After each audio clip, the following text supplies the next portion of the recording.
Sebenarnya kan kalau kita berbicara kasusnya Satria, yang bersangkutan kembali tadi sudah menjalani masa dinas di kemiliteran cukup lama. Pengetahuan tentang hal itu sudah dia dapatkan. Sehingga ini merupakan suatu pilihan hidup bagi dia. Bayangkan ketika dia pulang dari kombatan, terus teriak-teriak di lapangan, saya mau balik dong. Gitu. Bayangkan, mau masuknya aja itu screening yang sangat ketat, apalagi tiba-tiba, yang jadi pertanyaan adalah, dia mau tinggal ke sini pakai apa dokumennya? Kan sudah hilang status keluarga negara.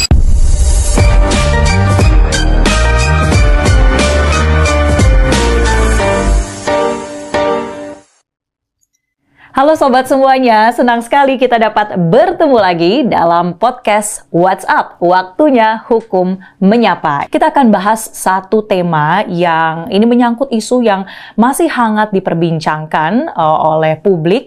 Ini terkait dengan seorang warga negara Indonesia yang merupakan ex atau mantan prajurit, dan ini terkait juga dengan pilihan hidup nih sobat. Tapi saya tidak sendiri tentunya, karena ada dua narasumber kita yang keren-keren sobat. Yang pertama ada Bapak Kepala Dinas Penerangan Angkatan Laut Laksamana Pertama TNI Tunggul.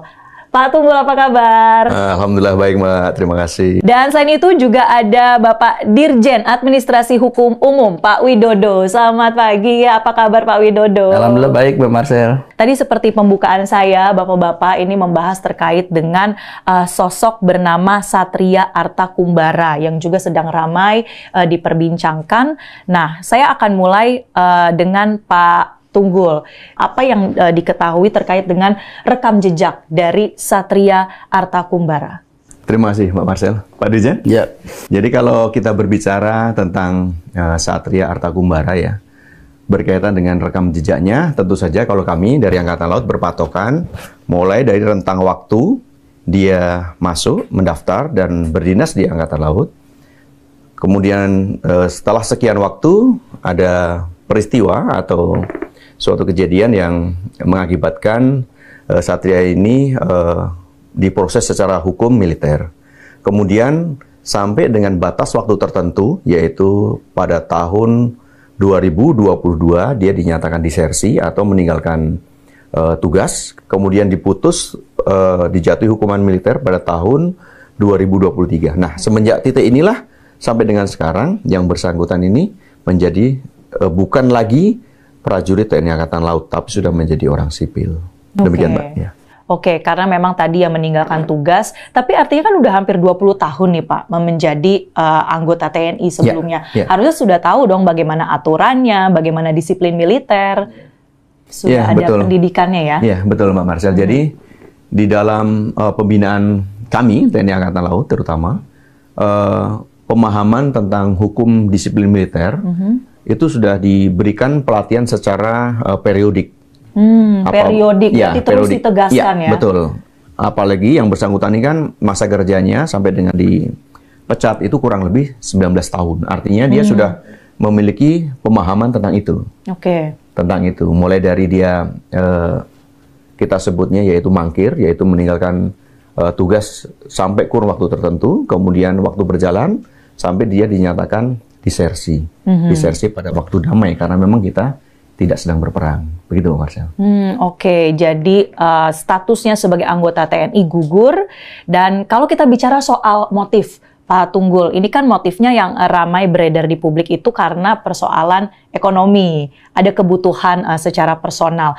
Tapi temuan dari TNI Angkatan Laut, Pak, apakah memang ini murni motif ekonomi atau ada persoalan ideologi juga sebenarnya, Pak?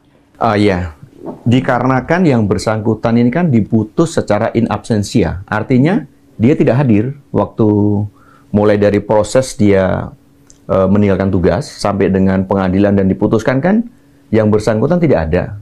Sehingga konfirmasi-konfirmasi keterangan yang seharusnya kita bisa gali kalau yang bersangkutan ada, ini tidak bisa kita laksanakan. Nah, sejauh ini memang latar belakang yang menjadikan yang bersangkutan itu akhirnya meninggalkan tugas karena memang pertama dari gaya hidup ya, gaya hidup yang bersangkutan itu cukup hedon, sehingga dia terlibat hutang yang jumlahnya cukup besar.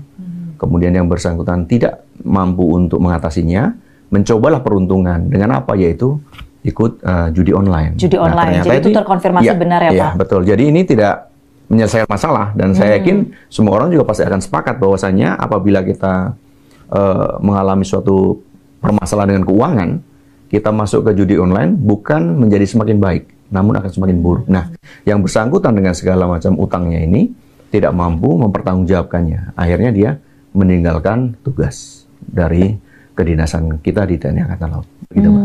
Oke, jadi itu ya latar belakang dari kasus ini. Tapi kalau kita lihat lebih luas fenomenanya, Pak, sebetulnya mungkin yang beredar itu istilah tentara bayaran. Nah, tentara bayaran ini satu praktik yang memang sehari-hari ditemukan oleh para prajurit nggak sih, Pak? Ada tawaran-tawaran dari luar negeri untuk mengetes bagaimana kesetiaan mereka pada negara, nasionalisme mereka. Iya.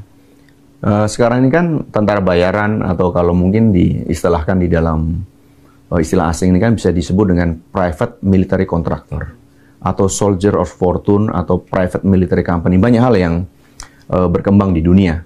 Namun hal tersebut memang seharusnya tidak terjadi untuk para prajurit kita. Tawaran dan lain sebagainya sejauh ini memang kita tidak bisa mendeteksi itu, Mbak. Tapi yang jelas adalah kasusnya Satria ini kan pertama, dan kita harapkan ini juga merupakan kasus yang terakhir.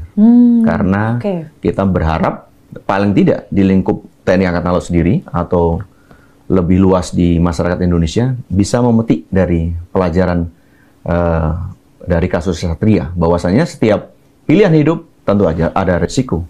Apalagi yang bersangkutan memang sudah melanggar berbagai aturan yang ada di negeri kita, gitu, Mbak. Oke, itu tadi ya ada resikonya seperti tidak lagi menjadi prajurit, dan ini pemberhentiannya tidak dengan hormat, begitu ya, Pak? Ya, betul, betul. Oke, tidak mendapatkan hak-hak sebagaimana kalau berhenti secara dengan hormat atau purnawirawan. Iya, betul. Itu adalah perbedaannya. Nah, tadi kita bicara soal Satria sebagai ex-prajurit. Sekarang kalau sebagai warga negara Indonesia nih, karena kan status kewarganegaraannya juga gugur. Begitu ya, Pak Dirjen ya? Betul. Itu seperti apa sih, Pak, penentuannya ketika kemudian hilang, warga tidak lagi menjadi WNI, statusnya ini hilang atau gugur? Ya, jadi memang di dalam undang-undang kewarganegaraan kita, kalau orang bekerja di tempat lain, khususnya warga negara asing ya, di negara asing maksud saya, dan dalam konteks dinas kemiliteran dan tanpa izin presiden loh. Tanpa izin presiden. Maka kemudian otomatis gugur kewarganegaraannya.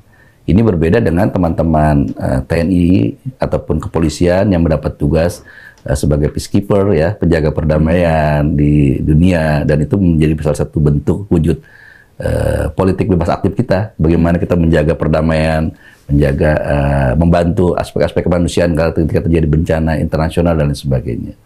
Jadi kalau orang bergabung dan tanpa izin presiden, ya otomatis dia akan hilang gitu. Berbeda dengan kalau dia dapat tugas khusus dari negara dan atas izin dari presiden. Dan rata-rata memang ya semua teman-teman TNI ataupun Polri yang mendapat tugas-tugas internasional gitu ya, dalam kegiatan-kegiatan internasional ya, penjaga perdamaian atau peacekeeper ya, ataupun yang lain-lainnya gitu, untuk bentuk-bentuk bantuan kemanusiaan tetap akan diizinkan oleh pemerintah gitu, tapi tetap dalam koridor pengawasan negara. Kali ini kan dia tadi disidangkan saja in absentia, apalagi izinnya sama pemerintah atau lagi kepala pemerintah atau kepala negara gitu. Itu yang menjadi poin yang sangat dilanggar oleh yang bersangkutan ketika ada undang-undang kewarganegaraan kita. Oke, dalam undang-undang sudah jelas. Nah, tapi saya tertarik nih tadi Pak Dirjen bicara soal misi kemanusiaan menjadi penjaga perdamaian. Mungkin bukan hanya prajurit, tapi warga sipil ini terkadang juga memiliki rasa kemanusiaan yang tinggi, sehingga niatnya baik begitu untuk berkontribusi pada perdamaian dunia, tapi kemudian tidak paham bagaimana sebetulnya ada aturan atau undang-undangnya. Membedakan ketika kita ingin berkontribusi lewat prosedur yang benar dan juga dengan prosedur yang tidak benar itu seperti apa, Pak? Iya, jadi ada juga selain undang-undang kewarganegaraan, kita punya undang-undang kepala merahan. Jadi bagaimana mengatur proses-proses kita dalam proses kepedulian kepada sesama warga negara, komunitas dunia dan lain sebagainya, baik karena faktor perang atau keamanan tadi, ataupun faktor bencana dan lain sebagainya. Dan sudah banyak saudara-saudara kita yang masyarakat sipil yang menjadi juru-juru kemanusiaan seperti tadi. Misalkan seperti di Gaza gitu ya, kita sempat membantu membangun rumah sakit sana, kemudian ada relawan medisnya dan segala macam. Tapi semua terkoordinasi. Gitu. Izin dari pemerintah kita, izin dari Kemlu, mungkin kaitan dengan kesehatan, izin dari Menteri Kesehatan dan lain sebagainya. Dan terkomunikasi baik melalui jalur Palang Merah Indonesia maupun Palang Merah Internasional. Jadi ini hal-hal yang banyak hal yang bisa kita lakukan, tapi semua masih dalam koridor perizinan yang benar, sesuai dengan aturan, dan memang misinya ya adalah misi untuk membantu menjaga perdamaian atau membantu aspek kemanusiaan tadi. Oke, kalau di Direktorat AHU ini, di Direktorat Jenderal AHU juga ada Direktorat Otoritas Pusat dan Hukum Internasional, itu yang memang mengkoordinasikan begitu ya Pak? Terkait dengan kalau ada yang ingin terlibat dalam misi-misi kemanusiaan seperti itu atau bagaimana Pak? Ya, kaitannya dengan otoritas pusat betul memang ada di OPHI, tapi kalau kaitan dengan status kewarganegaraan ada di Direktorat Ketatanegaraan juga. Ketatanegaraan. Gitu. Jadi ada banyak hal yang nanti terkait dengan AHU ini.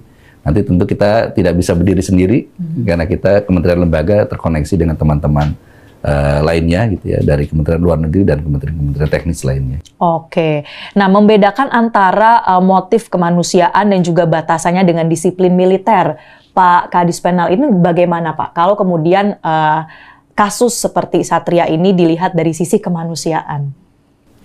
Ya, tadi kalau Pak Dirjen kan menyampaikan banyak sekali sebenarnya dari Indonesia ini yang berkontribusi terhadap kasus-kasus kemanusiaan di dunia gitu Pak ya. Iya. Kalau kita melihat Mbak, sebenarnya salah satu contoh yang dilaksanakan oleh TNI adalah pengiriman pasukan peacekeepers. Nah, peacekeepers ini kan tidak hanya bertugas untuk tujuan tempur semata, namun juga ada kemanusiaannya. Ada kemanusiaannya di situ. Contohnya kita mengirim pasukan engineering yang bertugas untuk melaksanakan mungkin pembersihan ranjau atau juga bisa melaksanakan tugas-tugas pembangunan infrastruktur. Juga kita mengirimkan satuan-satuan medik. Nah, pada saat kita mengirim ini kan selain juga kita untuk membantu dari sisi kemanusiaan, kita juga melaksanakan tugas negara yang dalam ini dilaksanakan oleh militer. Jadi dalam hal ini apabila tadi Mbak Marsha menanyakan dari sisi disiplin militer dan kemanusiaan, tentu saja apabila kita mengirimkan pasukan peacekeeper yang bertugas di seluruh dunia saat ini, karena Indonesia sekarang ini merupakan salah satu TCC atau Troop Contributing Countries yang sangat diperhitungkan oleh PBB maupun oleh dunia. Nah, itu kan dua hal sudah bisa dijadikan satu, yaitu yang bersangkutan masih tetap bisa mengikuti semua disiplin militer yang ada, namun juga bisa berkontribusi terhadap tugas-tugas kemanusiaan. Selain daripada itu juga, kalau kita semua mengingat beberapa bulan yang lalu, kita mengirimkan bantuan kemanusiaan ke Gaza, dengan mengirimkan, kalau Angkatan Laut mengirimkan satu kapal perang ke sana, dengan membawa segala bantuan, ini kan juga dilaksanakan oleh militer yang mengemban fungsi kemanusiaan. Jadi dua hal ini bisa berjalan seiring sejalan sebenarnya, tanpa kita harus melanggar aturan yang ada, begitu Mbak.